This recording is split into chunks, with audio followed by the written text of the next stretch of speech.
Hey guys, my name's John. I just want to explain something so you're at least aware. All right.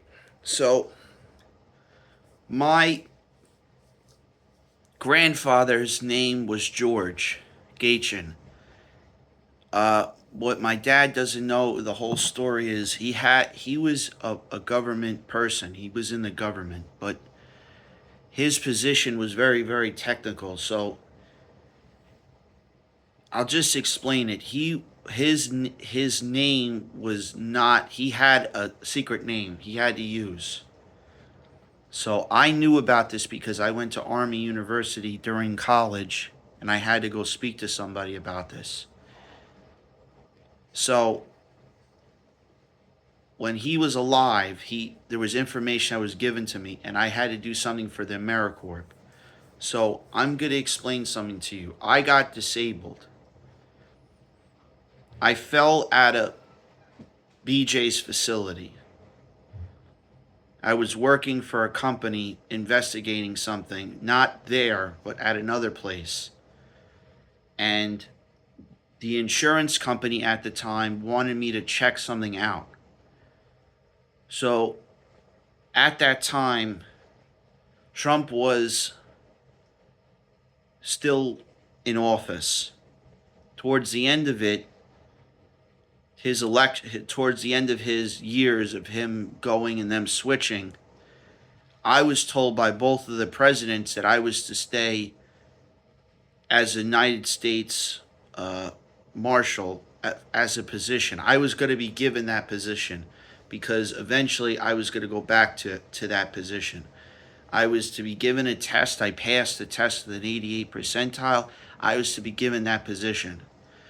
But the problem is that those two people were not being honest because I ended up finding out that they had a document that was like a yellow pages that said that they were making a test and they were doing experiments in the United States and in Johannesburg, Africa, and many of these other countries. And what happened was my grandfather and a lot of my relatives who happened to know my grandfather in the Army and Navy and Marines and my cousins told me that they're going to try and pull a scam on you and they're going to try and accuse you of something you didn't do. So as far as I'm concerned, Mr. Trump, you're a crook.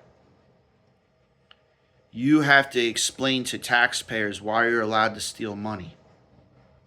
And then I have to stay out of it.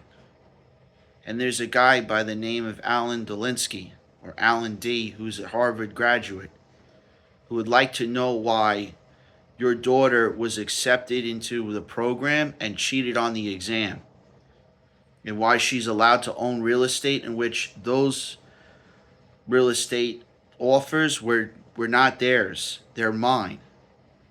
And they also belong to my dad, by the way, because I found out the truth. You were stealing stuff that does not belong to you. It belongs to our family. So that's why my mom would tell me all the time, stay away from that side of the family. They're crooks.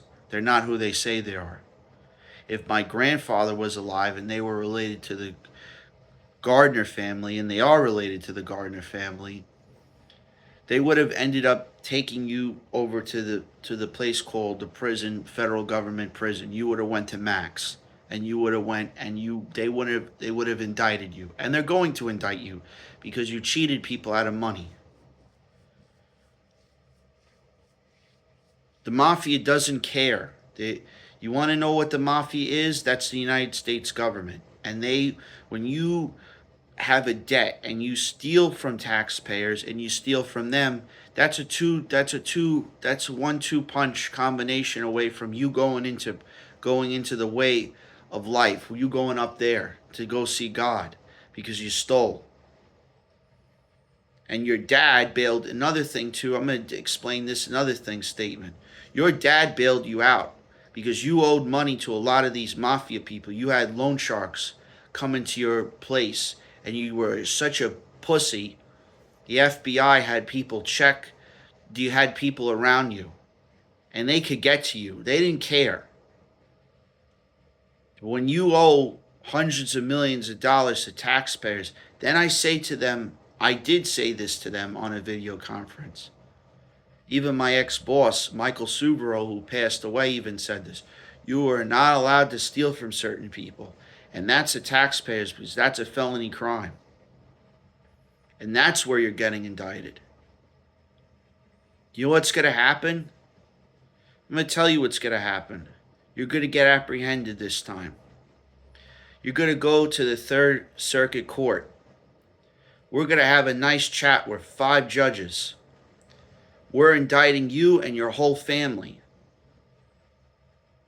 And then you're going to go cry a river. You ready for this? We're going to take you to the other circuit, which is in Jersey. All that money, that casino stuff, that Taj Mahal, we're going to go backtrack to all the way back then, where you had a couple people killed. You had 5 people killed back in the day. And then we're going to get you indicted. How do you like that?